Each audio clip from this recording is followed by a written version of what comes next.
మునేశ్వరం. ఈ ప్రాంతం చాలా ప్రసిద్ధి చెందింది. ఘోర యుద్ధం జరిగిన తరువాత రావణుడు మరణిస్తాడు. అయితే రావణుడు బ్రాహ్మణుడు. బ్రాహ్మణ సంహారం బ్రహ్మహత్యా పాతకం కాబట్టి దాని నుంచి బయటపడటానికి రాముడు పుష్పక విమానంలో వెళ్లి మహాదేవుని సలహా కోరుతాడు. 4 ప్రాంతాలు చెప్పి ఆయా ప్రదేశాల్లో శివలింగాలను ప్రతిష్ఠించమని చెప్పి పంపిస్తాడు శివుడు.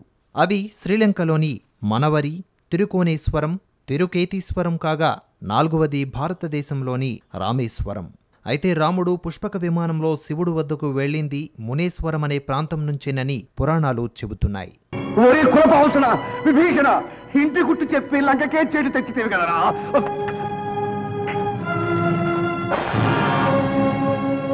జై హో శ్రీ రామచంద్ర ప్రభుకు జై హో.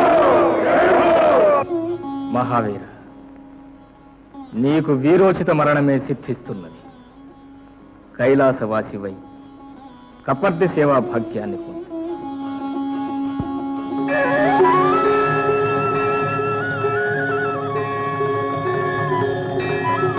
స్వామి, నీ చరణ సంసేవా భాగ్యం లభించదా? బందీగా ఉన్న సీతమ్మను రావణుడు కొంతకాలం అశోక వాటికలో ఉంచినట్లు ఆనవాళ్లు ఉన్నాయి. ఈ ఉద్యానవనాన్ని సీతమ్మను ఉంచడం కోసం నిర్మించారట. సీతమ్మ ఇక్కడ ఓ రాయిపై కూర్చొని రాముడి కోసం ధ్యానం చేసినట్లు సాక్ష్యాలున్నాయి. అందుకే ధ్యానం చేస్తున్నట్లు ఉన్న సీతమ్మ తల్లి విగ్రహంతో ఆలయాన్ని నిర్మించారు. ధ్యానంలో ఉన్న సీతమ్మ తల్లి విగ్రహం ప్రపంచంలో మరెక్కడా లేదు.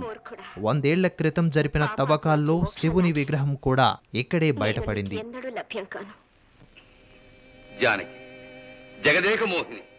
ప్రత్యూష కాలాన పరమేశ్వరార్చన చేయనిదే దినచర్య ప్రారంభించని పరమ భక్తుడు. 10 మాసములైనది. నిద్ర లేవగానే నిన్నే సందర్శించి సంభావించి సేవించుకుంటున్నా. ఇంకనూ కనికరించవా? కనికరించవలసినది కరుణాకరుడు నా నాథుడు. నన్ను అప్పగించి వారి చరణాలపై వాలి శరణు వేడుకో, బ్రతికిపోతా. 30 కోటి దేవతలచే త్రికాల పాదాభివందనము చేయించుకున్న వీరాధి వీరుడు ఒక్క మానవ మాత్రుడి చరణములపై రాలుట. దివిజ రక్త శ్రావణుడి రావణుడెక్కడా? రాజ్యభ్రష్టుడై కాలపడి కాయకస్త్రలు ఏరుకు తినే అదృష్టహీనుడు ఆ రాముడెక్కడ? వాచాలా, ఈ ప్రగల్భాలు నీ కంఠాన రామబాణ నాటనంత వరకే. ఏమన్నావు? గడువు ఇంక 2 మాసం, గుర్తుంచుకో. రాముడి ఆదేశం మేరకు సీతాదేవి జాడ కోసం హనుమంతుడు లంకకు వెళ్తాడు. అక్కడ సీతాదేవిని కలిసిన అనంతరం రావణ సైన్యం బలం చూడాలని భావిస్తాడు. ఈ క్రమంలోనే సైన్యంతో పోరాటం, వారు హనుమంతుడి తోకకు నిప్పంటించడం జరుగుతుంది.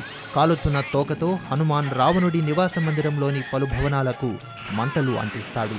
అలా అప్పుడు దగ్ధమైన ప్రాంతాల్లో ఒకటే ఈ ఉస్సన్గోడ. ఈ ప్రాంతాన్ని నాడు రావణుడు వాయుమార్గంలో సంచరించడానికి వీలుగా వాడుకునేవాడట. విచిత్రమేమిటంటే ఇప్పటికీ ఈ ప్రాంతంలో గరిక తప్ప పెద్ద వృక్షాలు పెరగవట.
బ్రహ్మహత్యా పాతుక దోషం నుంచి తప్పించుకోవడం కోసం రాముడు నెలకొల్పిన శివలింగాలలో మనవరి ఆలయం ఒకటి. రాముడు ఏర్పాటు చేసిన లింగం కావడంతో దీన్ని రామలింగ శివన్ అని పిలుస్తారు.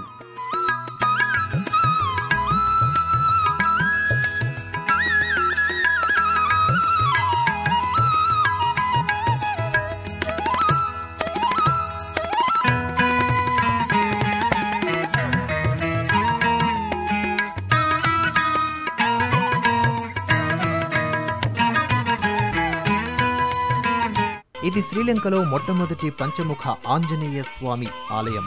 ప్రపంచం మొత్తం మీద ఇక్కడ మాత్రమే ఆంజనేయ స్వామి రథం ఉంది. ఈ రథం మీద చారియట్ పండుగను కూడా నిర్వహిస్తారు.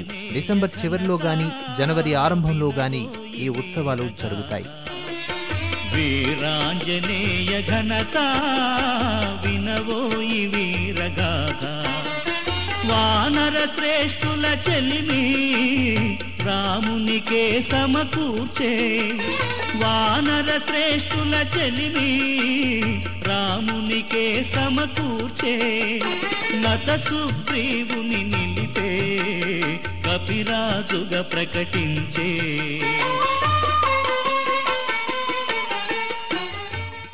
దివురుంపోల ప్రాంతానికి వెళ్లామంటే కన్నీళ్లు ఆగకుండా వచ్చేస్తాయి.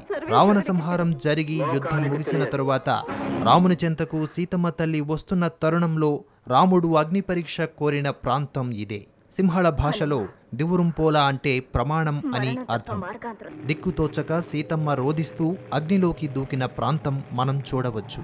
తిరిగి అగ్నిదేవుడు పునీతురాలు అయిన సీతాదేవిని రాముడికి అప్పగించిన ఆనవాళ్లు కూడా ఉన్నాయట. పురుషోత్తమ రామభూపాల, జగదేక ప్రపూత ఈ సీతాస్వాధ్య స్పర్శ వల్ల నేను పవిత్రుణ్ణయ్యాను. త్రికరణ శుద్ధిగా ఈమెని అర్థాంగి స్వీకరించు. అగ్నిభట్టారక, నా ధర్మపత్నిని శంకించటం నన్ను నేనే శంకించుకోవడం అని నాకు తెలుసు. అయినా ఒక కామాతురుడు చెరపట్టిన నా పత్నిని త్వరపడి స్వీకరిస్తే లోకం నన్ను కూడా కాముకుడని ఖండిస్తూ త్రిభువనాలకు సీత పరమ పవిత్ర అని ప్రకటించే సంకల్పంతోనే నేను ఈ విధంగా ప్రవర్తించాను. ఈ సాధ్వి నాకు సర్వదా సహధర్మచారి. చివరగా డోలుకండ ప్రాంతం గురించి చెప్పాలంటే ఇక్కడే మేఘనాథుడికి లక్ష్మణుడికి మధ్య యుద్ధం జరిగింది. అత్యంత శక్తివంతమైన బాణాలను ఒకరిపై ఒకరు ప్రయోగించుకున్నారు. లక్ష్మణుడు మూర్ఛపోయింది కూడా ఇక్కడే. హనుమంతుడు హిమాలయాలకు వెళ్లి సంజీవని పర్వతాన్ని తీసుకొచ్చి లక్ష్మణుణ్ణి బ్రతికించింది కూడా ఈ స్థలంలోనే.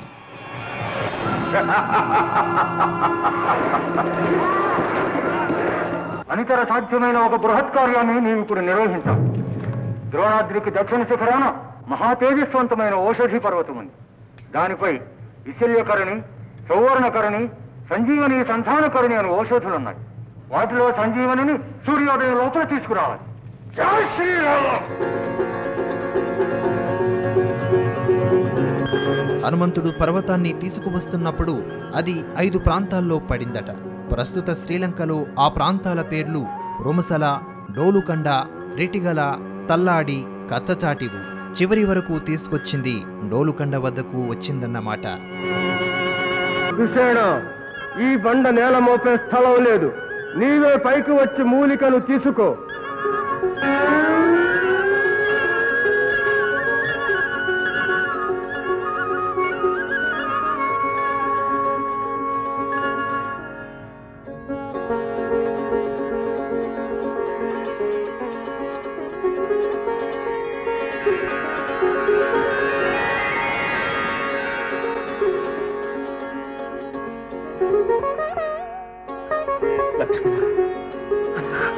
తమ్ముడు, తమ్ముడు, స్వామి,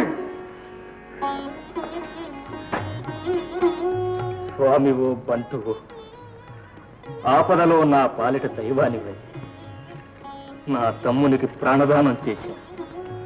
హనుమ, ఆ చంద్ర తారార్కం చిరంజీవి వర్ధిల్లు నాయన.